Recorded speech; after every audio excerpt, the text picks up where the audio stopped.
All right, welcome back to Generation, Bridging the Gap with Rex and Eva. And you will notice right off the bat, this is going to be a little bit different episode. You did not hear Eva's voice in the intro.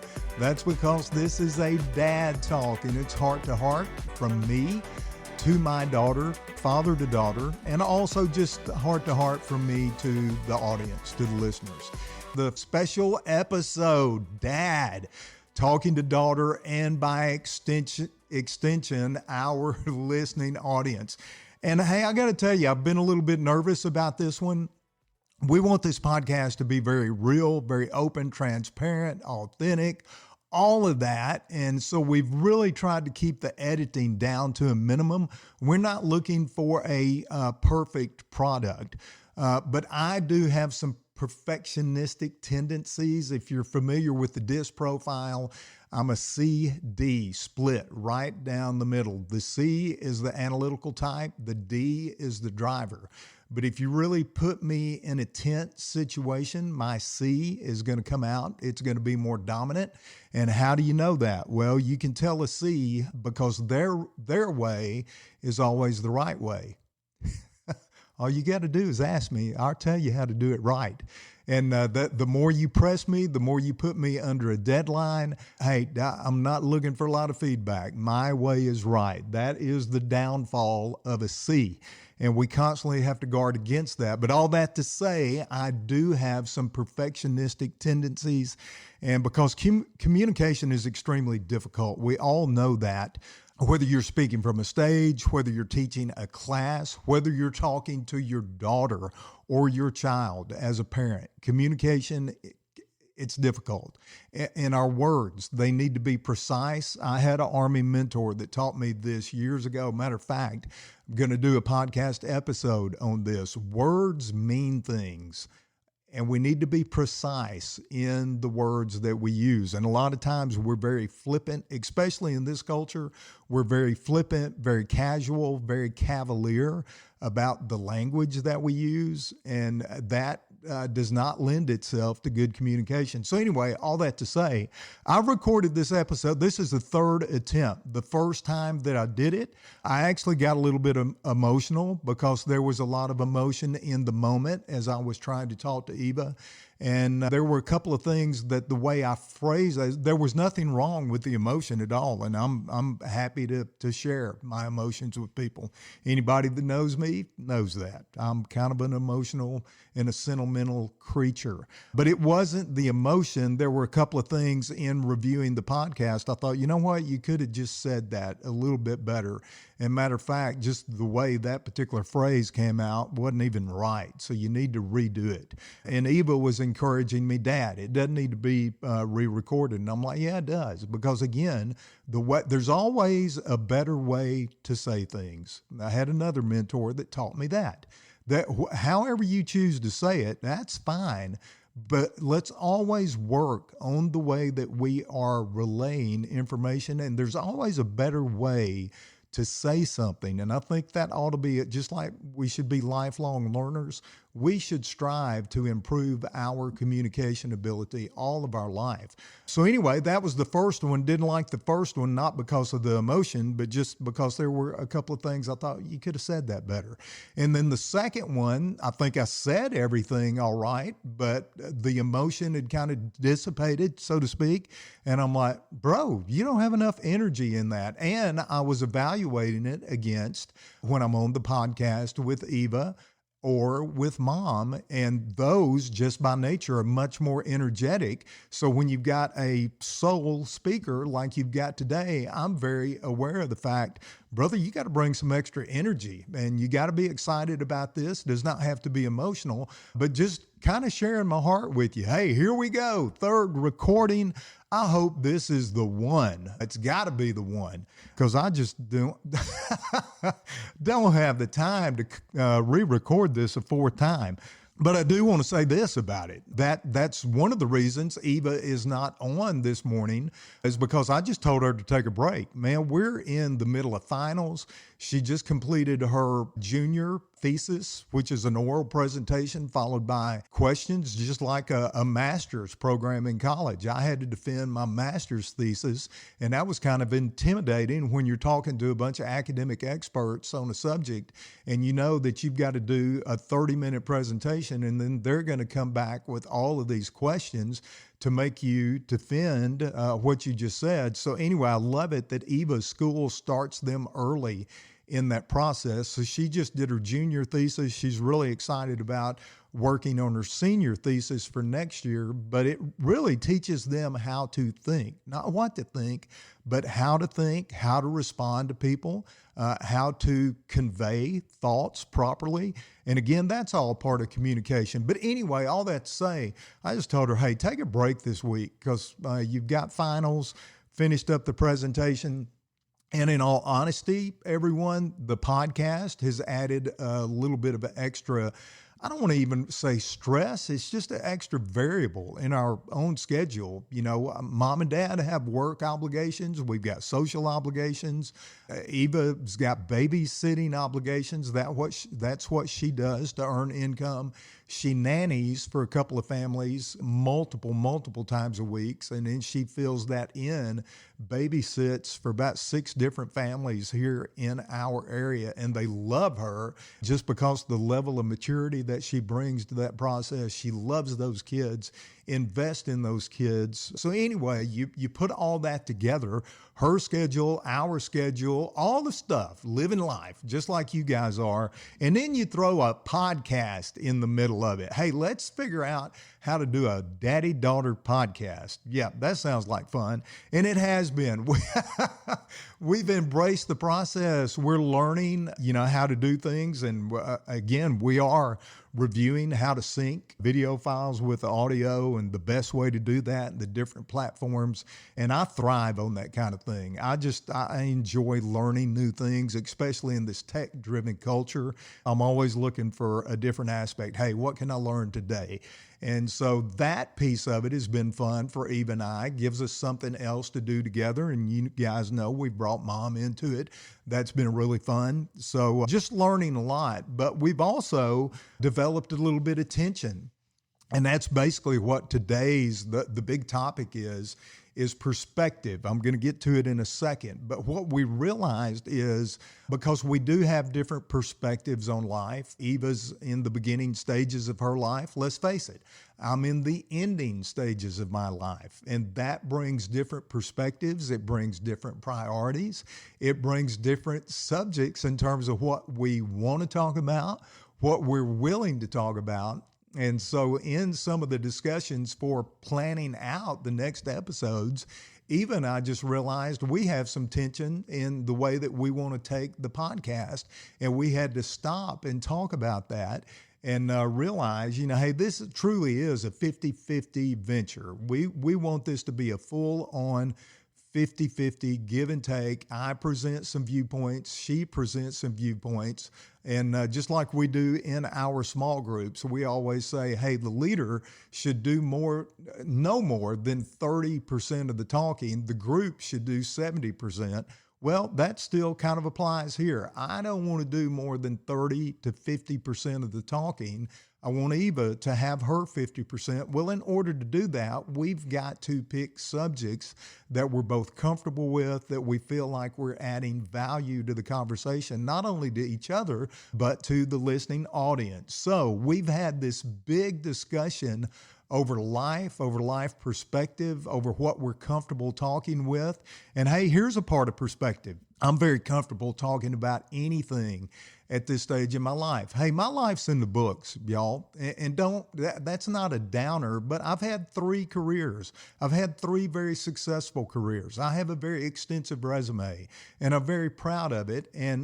But the truth is, what I have done with my life is basically in the books. And I'm still excited about the years that I have left, however many there are. The Bible tells us, be wise and number your days. That's part of wisdom, because there's just there's a shelf life on all of us, y'all. There is a shelf life. And what are you doing every day in terms of investing your life? What are we doing to invest our lives in other people? That's a relevant question. And the older you get, there's more tension with that question because I want to get the biggest bang for the buck with my life. But again, that just brings a different perspective between Eva and I. I'm at the end, she's at the beginning. I'm willing to talk about anything and everything. There is nothing off limits, y'all. And I've told her this. She knows this as parents. Lisa and I have always had this policy. You got a question, ask it. There is nothing off limits. Finances, sex, relationships, marriage, all of it. You got a question, ask it. Well, here's part of that. And there's still things, don't get me wrong, there's things in my life that I am still learning, that I'm going to learn. There's more lessons to learn. But I have learned, I've learned a lot of lessons, y'all, and I'm willing to talk about them. I'm willing to share those. But when you're Eva's age, and I realized this before we ever started the podcast, this is just another form of social media. And I'm like, how much of her life do I want her to live on this social media platform? And so I, as the father, have to protect her. And we've even come to that discussion point as we lay these episodes out. How can I lay a topic out that fully involves her, but yet she feels protected at the same time, and she doesn't have to discuss things that she's not ready to discuss yet? Because here's the truth. Again, as an older guy, older generation, my principles, my values are firmly set. They're non-negotiable. I have lived by them for the vast majority of my life, and I had them even in the few years that I wasn't fully living them out.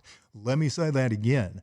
My principles, my values are set. They're non-negotiable. I'm not going to negotiate them at this point. Number one, they've worked, and they've worked exceptionally well. But I am passing those values, those principles on to her.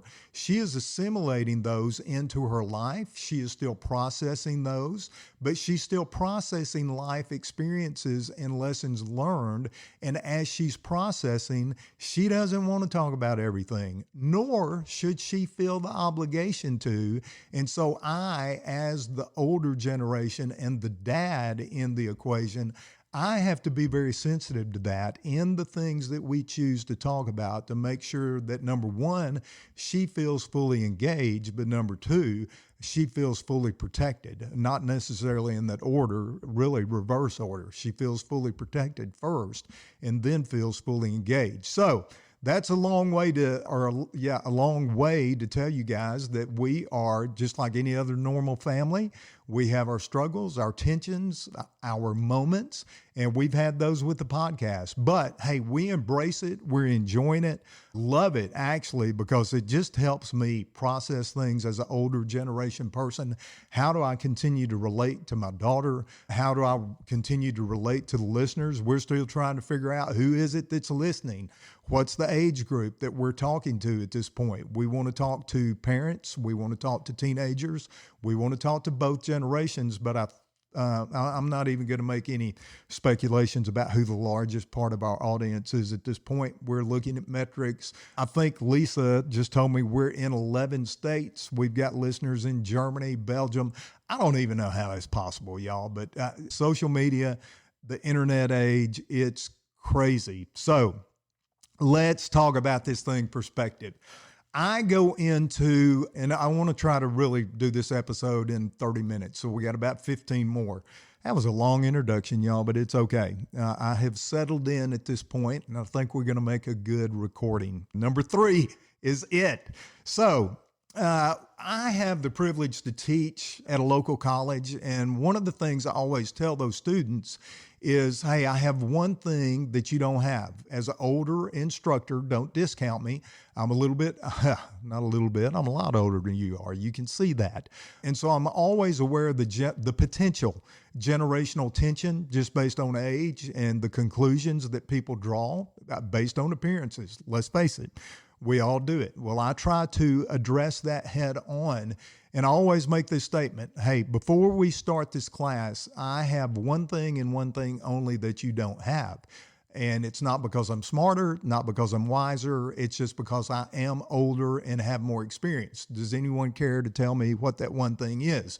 Well, this last class, they were extremely energetic. They were a little bit sassy. And to put it in the current generation's terminology, they were actually a little bit snarky. I would call it wasn't the girls, it was the guys. The guys, there were a couple of them, they were a little bit snarky. And I'm like, okay, I can deal with this. But anyway, when I asked that question, hey, I have one thing. What do you think it is? One guy blurts out, kids. And I'm like, well, it's actually a good answer, but that's not it. And then he goes, gray hair. And I'm like, okay, that's another good answer. I'll give you that one. In my case, I do have some gray hair and I got some bald spots to go with it too. But I'm like, okay, those are both good answers, but that's not what I'm looking for. Let me give you the answer. Perspective. I have perspective that you just don't have. That's true, but what I've realized, even in preparing this particular episode and the talking points, I have to be careful that I don't state that inaccurately. They do have, because sometimes I can say, hey, I have perspective and you don't. Well, that's inaccurate. That they do have perspective. Everybody has perspective. And so let me give you a visual on that real quick. I just poured a cup of water this morning. Here it is. It's a clear glass and it has some water volume in it. There's a difference between perception and perspective. Your perception is how you view stimulus and information, that stimuli, and information that is presented to you. And at this moment, I've presented you a clear glass. It has some water volume in it. And for those of you looking on video, you're looking at the glass in my hand and you are processing that information that you see. That's your perception. Your perspective goes a little bit further than that, and you begin to draw conclusions about the container and the water. It goes back to the example we've used for years now. Hey, is your glass half empty or is it half full? Well, that's your perspective on the water. And our life works the same way. You're going to develop perspective based on the different stimuli and the information and especially the experiences that you've been presented in life. Some of us are a little bit more cautious by nature. Some are more adventurous. Some people are a little timid in their decision-making process. Some are a little bit more aggressive. And generally, your life experience lends to that. And that is what I have been trying to get across to the young people in my classes and also my daughter. Again, it's not that my perspective is better. It's not. But I'm trying to get you to see that it is longer. It's got more linear, a larger linear amount to it, so to speak. It's deeper, and it's even what I call spatial and multidimensional. And I may talk about that later. What exactly do I mean by that? There's just a lot to it. Your perspective as you age and grow older. But here's a great example. Let me give you this one. This just happened this morning at breakfast. I love to get up and eat breakfast. There's a breakfast restaurant about 2 minutes from our home. And so a lot of mornings I get up, just spend some quiet time and then run over to the breakfast restaurant and grab, just some bacon and eggs. Well, this morning I'm coming out and a guy has a new Tesla Cybertruck out in the parking lot. Man, it's interesting. And it's... I don't want to promote or not promote Tesla, but here's my observation on the Cybertruck. It is so different. It presents such a stark contrast to what I consider a normal truck. I don't know what I think about it yet. I just looked at it and I'm like, wow, that is different. And I had seen one recently out on the road, but it's the first time I had a chance to walk up to one close and actually ask questions, talk to the owner, look at the inside, look at the different features. But again, I'm standing there talking to another guy and I just told him, I said, man, I don't know what to think about it. It's just such a stark contrast of what we're used to that it's hard for me to even draw any perceptions or perspectives on this particular vehicle in this moment. But then here's what happened. I walked up to the front and talked to the owner. I said, hey man, can I take a look on the inside for a minute? He said, sure. And I don't know if it was his grandson, I don't know, but he appeared to be 6 to 7 years old in the back seat. And he said, man, this truck is so cool. And I said, I know, buddy, man, this is awesome. And then here he goes. And I'm like, oh my gosh, you were going to be on my podcast, my friend. He says, you know what? He said, this is a 7-year-old, y'all. I'm going to give him the benefit of the doubt. Maybe 6, but 7. He goes, you know what I don't like about, or what I do like about this compared to a normal Tesla? And I'm like, well, what, bud? And he said, this one's got a screen in the back. And, and of course it did. I didn't even notice it till he said something. I'm like, wow, it does. It's got a mini screen in the back. And he said, the normal Teslas, man, he said, I just get bored in those because I can't, when I'm in the back seat, I can't see the screen. I've got to lean up. He said, it is so inconvenient. And I'm listening to him, and I'm like, are you kidding me? I got a 7-year-old telling me that this new Cybertruck, that the major advantage that it has is it has a screen in the back seat so that he has his individual viewpoint or vantage point, and the normal Teslas are inconvenient because they don't have that. All right, y'all, I'm an older guy. We've established that. My perspective, I'm sitting there, as he's telling me this, I'm thinking about when I left home after college to go in the Army. My first duty assignment was in Hawaii. And I drove my car from Wynne, Arkansas to Los Angeles, California with no cell phone, with no GPS, no Google Maps, none of that. It was a paper road map. I had never been, that I recall, west of the Mississippi River. Well, yeah, Arkansas is west of the Mississippi, but it's the smallest state west of the Mississippi. So those larger states other than Texas and New Mexico, I went to summer camp, Philmont Scout Ranch in New Mexico. But other than that, I'm just walking down memory lane as I'm thinking about this. I had never been to these huge western states west of the Mississippi, and I went with a road map from Arkansas to L.A. I'll never forget going down I-5 looking for the port of L.A. so I could put my car on a barge and ship it over to Hawaii for those first 4 years of my Army career. But y'all with me this morning? I'm sitting there talking to a 7-year-old that's telling me about the inconvenience of not having a screen in the back seat of a normal Tesla. And then I'm thinking about my road maps when I was 18. Hey, y'all, I'm sorry. Our perspective is simply different. And again, I'm not busting on the kid. I'm not throwing shade on the young man. That's his perspective. It's his life. It's where he is. But mine is just longer. It's deeper. It's wider. It's more spatial just because I'm an older dude. That's just the way it is. And that creates tension sometimes automatically between younger and older generation. So as I've thought about Eva and I and continuing these podcasts, let me give you some examples. Again, I've already said Bob Buford's book, Halftime, impacted me tremendously. He put it in the context of a football game. And I said, well, man, what do you do if it's in quarters? And he actually lived, I think he was 79 and a half when he passed away. And if you look at insurance actuarial tables, you can do that, by the way, to figure out, well, hey, what is the average age that somebody passes away based on the year of birth, et cetera? And it tries to take in health conditions. But anyway, I'm just going to use 80, y'all. If you look at me as a 60-plus-year-old dad and the actuarial table says 80, that all of a sudden that even gives you more context than saying, hey, I'm in the opening stages of the fourth quarter and my daughter is in the closing stages of the first quarter. And I should have laid this out because I don't have time to do it now. But I laid some change out because I actually did it on a percentage level. If you look at your life in terms of a dollar bill, what I do with a dollar, there it is.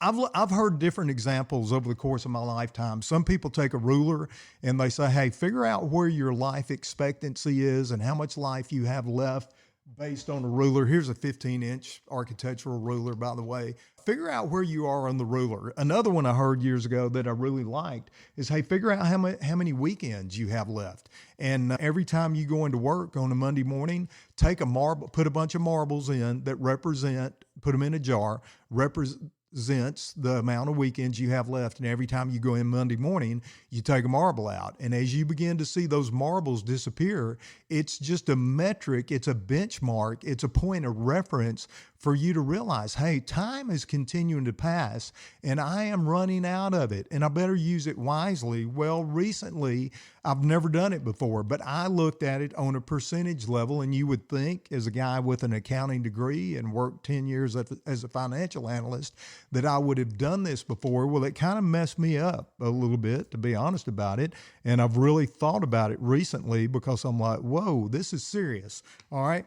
For those that are watching on YouTube, here's a dollar bill in my hand. Let's put our life in perspective of a dollar bill. And I'm going to do this for Eva and I. In relation to the dollar bill, Eva at this point has only lived 21% of her life. And I'm picking up coins at this point. Okay. So in my left hand, here's what Eva has left. She has 79 cents out of that dollar. She has 3 quarters and she has 4 pennies. Okay. Now, Dad, and don't be sad. It's just the natural progression of things. I even hesitate to use this example because, again, it was a stark contrast and it kind of blew my mind because I was like, whoa, man, you need to be even more intentional than what you are. If you can see in my hand right now, I have a dime, a nickel, and 4 pennies, 19 cents. If you do it on a percentage basis, that's what Dad's got left. I've lived 81%, again, actuarial tables, 81. I love this. 81% of my life, 19% left. So 19 cents. That puts it in a different perspective, y'all. Now, let me say this. I believe I'm going to live to be an old man because I kept the commandment that says, honor your father and mother so that your days may be long. I messed several of them up, but boy, I got that one right. If I didn't do anything else right, I honored my father and mother. And I believe that I'm going to be in an extended fourth quarter. I'm going to be in extended overtime, believing for overtime. Love it, looking forward to it. But I'm not, it doesn't make me sad. What if it is just 19% left? It's all right, because you got to ask yourself, well, what have you been doing with the 81% up to this point? Have you invested it in other people? Have you left a legacy? Are you continuing to leave a legacy? There's just a lot of questions to be asked in that. And so anyway, those are just some examples of some visual examples of this discussion of perspective. But check it out. I wrote these notes down. My life is full of lessons learned and best practices. Eva's life is full of unanswered questions. My life is full of reflecting back on what has been. Eva's life is full of contemplation about what will be. My life is full of wonder, amazement, and gratitude over, wow, I can't even believe I made it through that. Okay, Eva's life is full of anticipation and excitement over, wow, will I make it through that? Okay, and there's a lot of that's that are laying out there on the horizon for her, whatever that is. And it's an exciting time for both of us. But in preparing these podcasts, I've just realized how these different perspectives can impact even the daily conversation. So here's the tension. I'm going to end with 2 stories as quickly as I can. Here's the real tension for the older generation. I wish that we could take a 1 terabyte flash drive and just stick it into you young folks. If I could do that for Eva, I would put every lesson learned, 1 terabyte gig, flash drive, stick it in the USB port. Here it is. And it kind of, I started laughing because it reminded me of the movies The Matrix and even some of the Marvel movies. If you look at the Matrix series, I don't want to get into a bunch of movie reviews, but The Matrix is about a guy that writes computer code for this game, and then he actually gets into the game, pulls into it, and he doesn't know whether it's reality or whether it's an illusion. That's the basic gist of all this Matrix movie series. And it's fascinating. It's fascinating to me that somebody even had the mental capacity to develop this script for that. I'm like, oh my gosh, how did you do that? But again, it's all these alternative realities and illusions. And one of the well-known lines out of the movie is a guy named Morpheus presents the red pill and the blue pill. And he says, hey, you can take, I think it's the blue pill, and the story ends and you wake up in your bed tomorrow morning and you just go on and live your life and you get to determine whatever. But if you take this red pill, you're going to go down into Wonderland and you're going to find out exactly how deep this rabbit hole goes. Well, when I hear that statement again, it's almost like real life, y'all. We're trying to determine what's real. And then you got Marvel movies. I've kind of become a Marvel fan because I have a teenager. I thought when they first came out with Marvel movies, I thought that is the dumbest idea ever, turning comics into movies. And then I saw Thor Ragnarok and I loved it. And now I'm a Marvel fan, and my whole family's Marvel fans. But we just enjoy the multiverse. But I'm like, man, it hurts my head sometimes trying to keep up with the different scenarios and the alternatives. And so I'm just using movies as an example. Those are just two: the Matrix series, the Marvel movies, and all these alternative endings. You know what? Our life is like that. In the older generation, we see that. There's all these scenarios, all these options, all these different courses that can play out in your life. And really, all we want to do is give you the benefit of what we've learned along the way, because we simply want to help you. And I think that's one of the dangers, kind of looking at my notes just to catch up real quick. I think that's one of the dangers from the older generation. And let me apologize. I'm just going to apologize on behalf of my generation.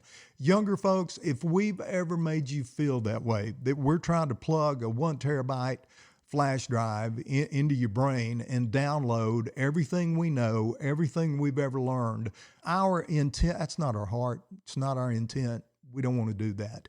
We do, but we're just frustrated because we know in some cases we don't even have enough time to do that.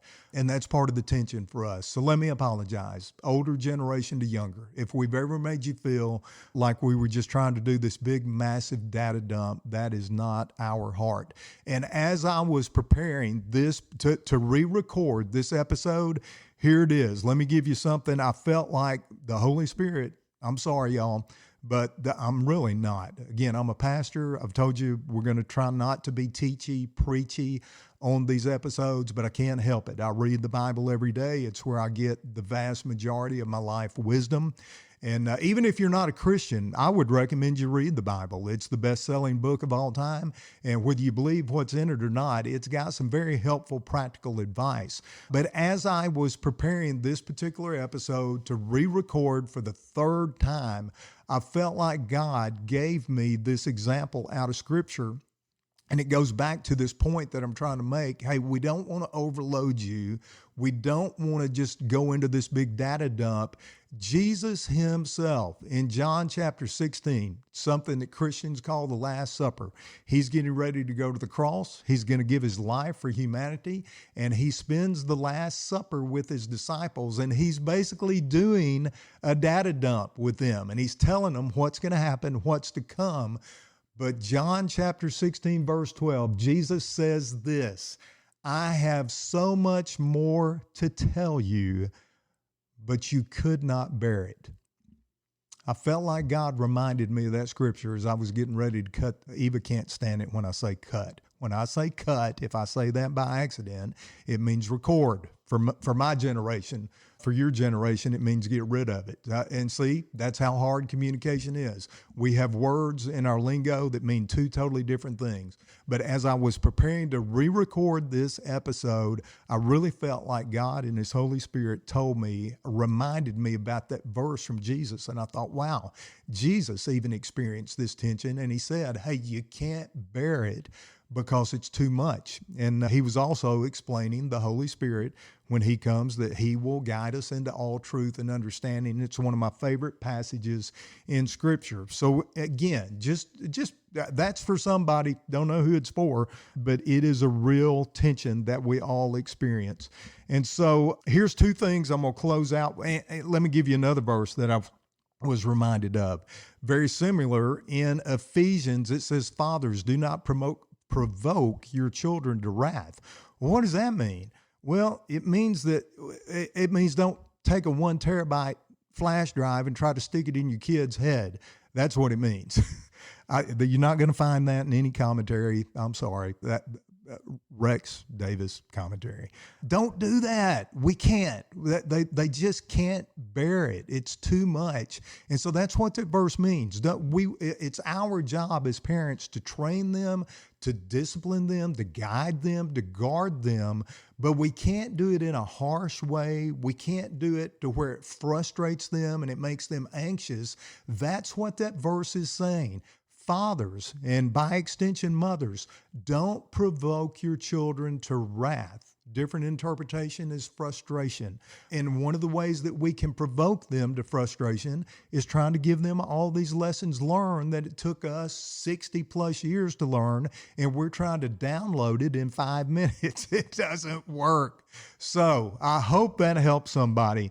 Let me finish with two stories, and I think we've been successful on this episode. Here's the first one. I also had this tension. I wanted Eva to love everything that I love. And one of the great experiences that I had as a kid was Boy Scout camp in the Ozark Mountains. I loved it. We went every summer. It was phenomenal.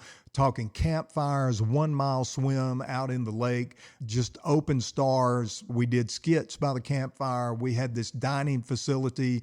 We had a big flagpole where we did reveille, retreat. We even played taps at night, just like a military installation would. We were very honoring toward our elders and our scoutmasters. And it was just this time of coaching and mentorship from younger men to younger men. It was a phenomenal experience. And then a couple of years ago, I realized, I'm like, oh my gosh, my kid has never been to a summer camp. She's been to a mission trip, but she's never been to a summer camp. And I wanted that for her so bad. And so we went to a camp in California.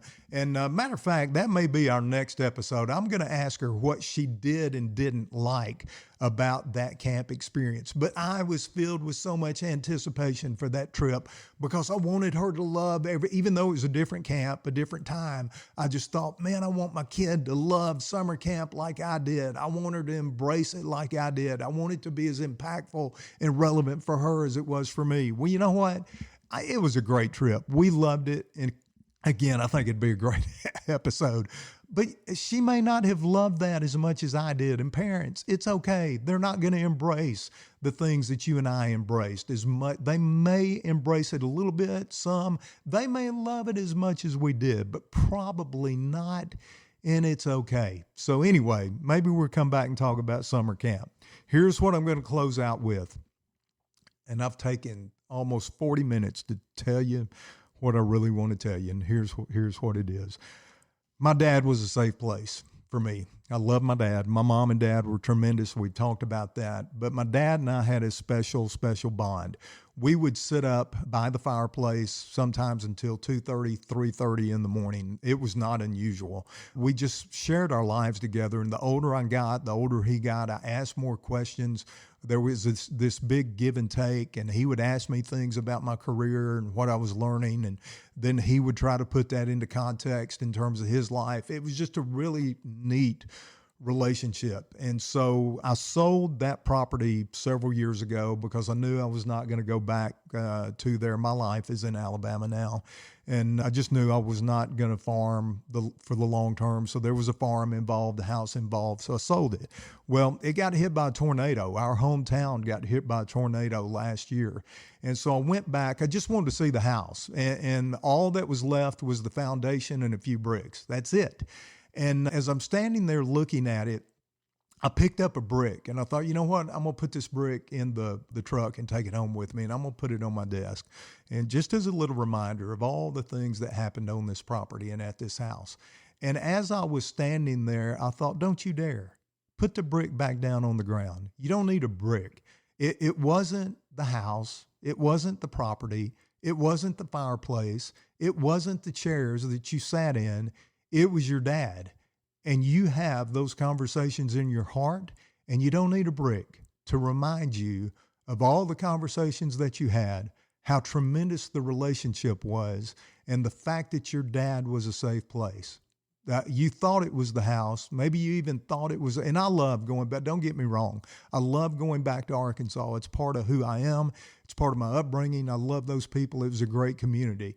But the truth is, the lessons I learned, the values, the principles, they all came from Dad, and they came from the God that he served. It took me a lot of years to figure that out, but they really come from the God of the Bible.